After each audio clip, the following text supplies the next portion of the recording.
मेरे अंकल को brain stroke आया। हॉस्पिटल का खर्चा हुआ 10 लाख रुपए और उनका मेडिक्लेम कवर था सिर्फ 1 लाख रुपए। ये कोई हाइपोथेटिकल एग्जाम्पल नहीं है, ये मेरी अपनी फैमिली की सच्ची कहानी है। और अगर आपके पेरेंट्स के पास भी हेल्थ इंश्योरेंस है तो ये वीडियो खत्म होते ही एक बार उनकी पॉलिसी जरूर चेक कीजिएगा, क्योंकि जो मिस्टेक्स मेरे अंकल आंटी ने की वो शायद आपके साथ भी हो रही हो। नमस्कार दोस्तों, मैं हूं मैथ्यूज। बियॉन्ड 50 में आपका स्वागत है।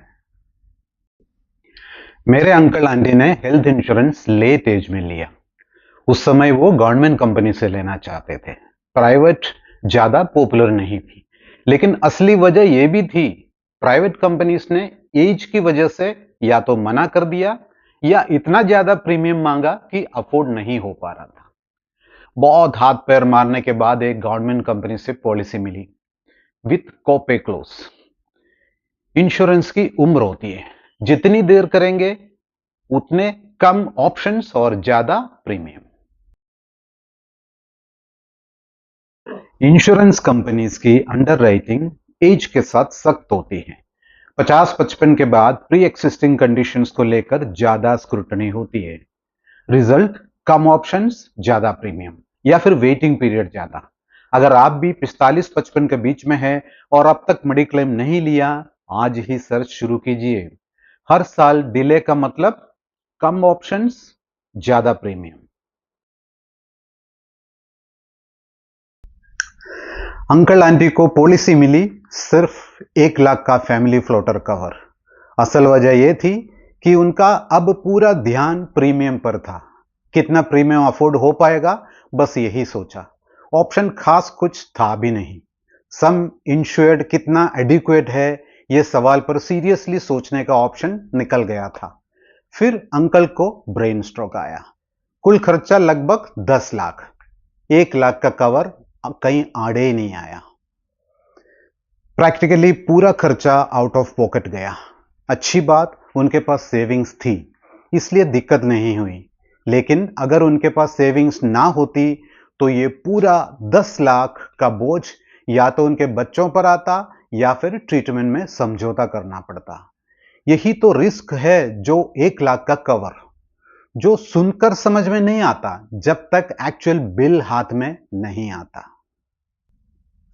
आज के समय में एक भी सीरियस हॉस्पिटलाइजेशन, चाहे स्ट्रोक हो, कार्डियक इश्यू हो या कोई भी मेजर सर्जरी, आसानी से 5 से 10 लाख तक जा सकती है। पॉलिसी लेते समय सवाल यह नहीं होना चाहिए प्रीमियम कितना कम है, सवाल यह होना चाहिए क्या कवर मेरी असली जरूरत के हिसाब से सही है। जैसे मेरे अंकल के साथ हुआ, प्रीमियम पर फोकस करने से सम इंश्योर्ड कितना होना चाहिए वो पॉइंट तो पीछे ही रह गया। अंकल की पॉलिसी में कोपे क्लोज भी था।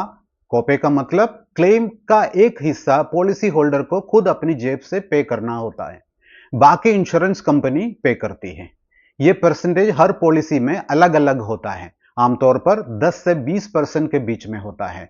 ज्यादातर लोग सिर्फ प्रीमियम देखकर पॉलिसी ले लेते हैं, कोपे क्लोज पढ़ते ही नहीं।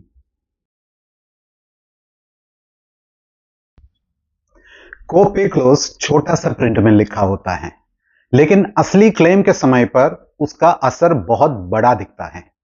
इसलिए पॉलिसी लेते समय पहले ही सवाल पूछ लेना चाहिए एजेंट से, कोपे है और कितना परसेंटेज है। तो ये थी वो 3 गलतियां जो मेरे अंकल की पॉलिसी में हुई। लेट एज में हेल्थ इंश्योरेंस लेना, अंडर इंश्योर्ड रहना और कोपे को बिना समझे साइन कर देना। अगला वीडियो इसी टॉपिक पर आएगा जिसमें बात करेंगे 2-3 और पॉइंट्स की। तो चैनल को सब्सक्राइब जरूर कीजिए ताकि वो वीडियोस मिस ना हो।